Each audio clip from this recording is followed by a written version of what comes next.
Los toltecas lograron dominar lo que es el altiplano mexicano, la costa atlántica y llegaron a influenciar hasta la costa del Pacífico.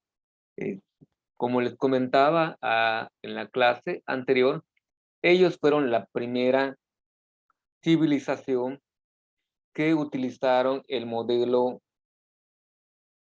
de imperio, así como los antiguos romanos, los turcos u otomanos, o el imperio austrohúngaro, que en su finalidad era el control militar, económico y político mediante la expansión de su territorio.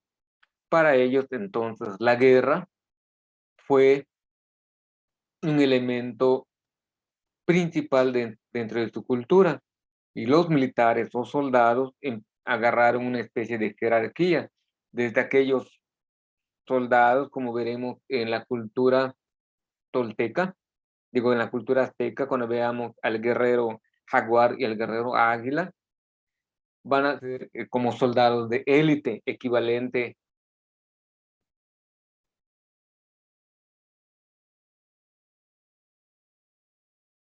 Ok, Ale,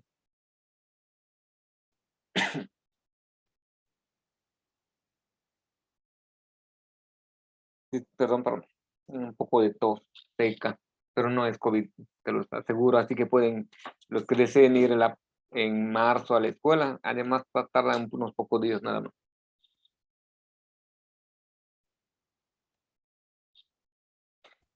Lo que les decía, Buenos días, maestro. No bueno, podía entrar. Se me reinició la laptop. ok, todavía no hemos empezado con la lección para que no se angustie. Bueno, ya estamos. Bueno, solo Ernesto me falta. Eh, Ellos hicieron una élite militar donde los mejores guerreros estaban más cerca de los gobernantes y tenían un gobierno teocrático militar. Así se le conoce ese estilo de gobierno que existió en la cultura tolteca, teocrático militar, basado en la cuestión religiosa y en el dominio de sus soldados, que fueron expandiendo sus territorios y teniendo influencia, no solo en aquellos territorios que dominaban, sino con aquellas culturas que también hacían o tenían intercambio cultural o económico, como va a ser el caso de los mayas. No solamente llegaron a Chichén Itzá, sino también estuvieron ubicados en otras regiones de la cultura maya, a diferencia de los otros pueblos que fueron dominando a su paso, a los mayas no los pudieron dominar. Era muy complicado debido al estilo de la cultura maya, que eran ciudades-estados. Cada ciudad importante estaba a su cargo un territorio con pueblos de menor categoría, pero que se ayudaban unos a otros. Así que para poder conquistar a toda la región maya significaba doblegar a todos los reyes o gobernantes de esas ciudades-estados. Sería muy complicado poder realizar esta acción. Eh, los toltecas, en su control de los bienes, eh, sobre todo de ese intercambio que tenían del norte, de la zona de Aridoamérica, que traían esas piedras de jade, que intercambiaban con otros productos provenientes de otras regiones. En la clase de la semana pasada les decía que la influencia de los toltecas, hay registros de ellos hasta en la zona de Nicaragua, en Centroamérica. Es bastante amplio la región de hasta dónde llegaron ellos, tomando en cuenta que todo se hacía a pie. Era por medio del caminar en que tenían que ir de un lado a otro.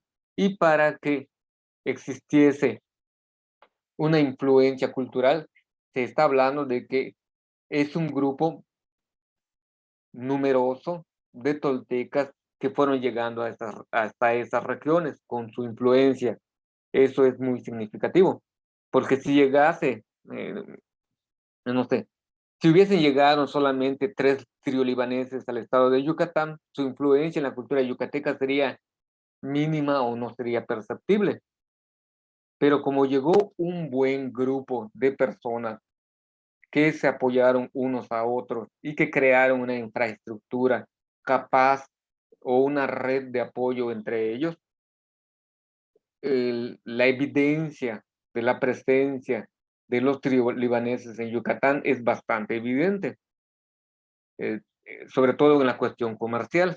¿Qué es lo que hacían ellos? Era poner tiendas y ellos fueron una especie de los principiantes de los aboneros. ¿Algunos de ustedes saben qué son los aboneros o los recuerda? Nunca han escuchado este concepto de aboneros. Cobratarios. Exactamente. Los te dan un producto, antes se confiaba mucho en la palabra.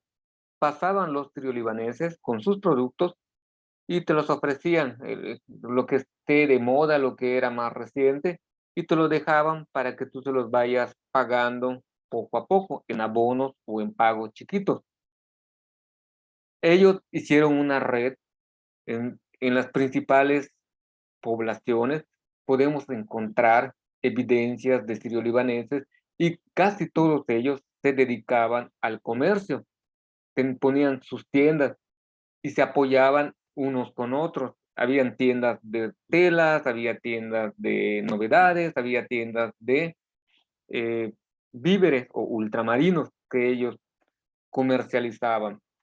De hecho, aquí ya no hay, pero la familia Dogre de la ciudad de Umán eran sirio-libaneses y fundaron lo que es el Sino Dogre, donde actualmente está la tienda aquí, que antiguamente era el, se llamaba, el supermercado se llamaba San Francisco, y los dueños de esta empresa son sirio-libaneses, lo mismo de Chapur, lo mismo que Shakur, y otras tiendas de renombre de la familia Simón, o las tiendas Simón, es parte de este legado sirio-libanés, de una comunidad que se fue organizando y se fue adentrando dentro de la cultura. Es una comparación de lo que los toltecas pudieron hacer desde el ámbito militar y económico al tener influencia en un vasto territorio del actual Estado mexicano o del actual territorio de la nación mexicana y de otras naciones como es Guatemala, El Salvador, Nicaragua y Honduras.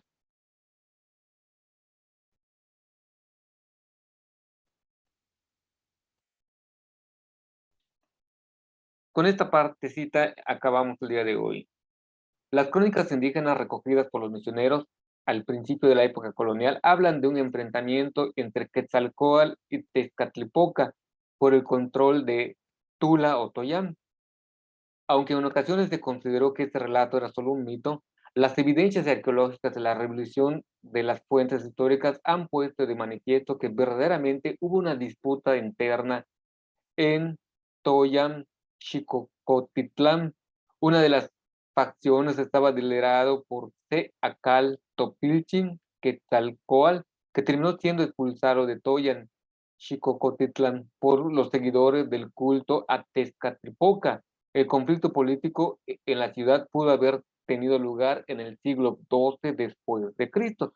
Estamos hablando a partir del 1200, 1100, 1200, y es cuando surge la cultura azteca. Aproximadamente en ese periodo, los mexicas aztecas estaban en peregrinación y estaban cerca de ese territorio de hoy Ciudad de México. Este conflicto que hay del bien y del mal, los que apoyaban a Quetzalcóatl no apoyaban el sistema militar o la cuestión del imperio militarizado de los toltecas.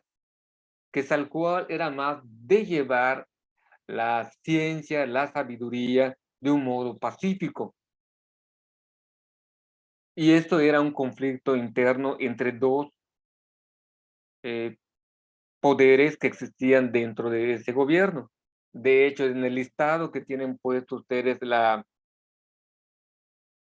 ese edificio que le tienen puesto, el edificio quemado, es signo de la guerra interna que hubo dentro de la ciudad, que se pelea un bando con otro, una especie de guerra civil, que por una parte sacaron a los seguidores de Quetzalcóatl. Un reino dividido es un reino debilitado, lo que permitió posteriormente a los aztecas dominar completamente a los aztecas.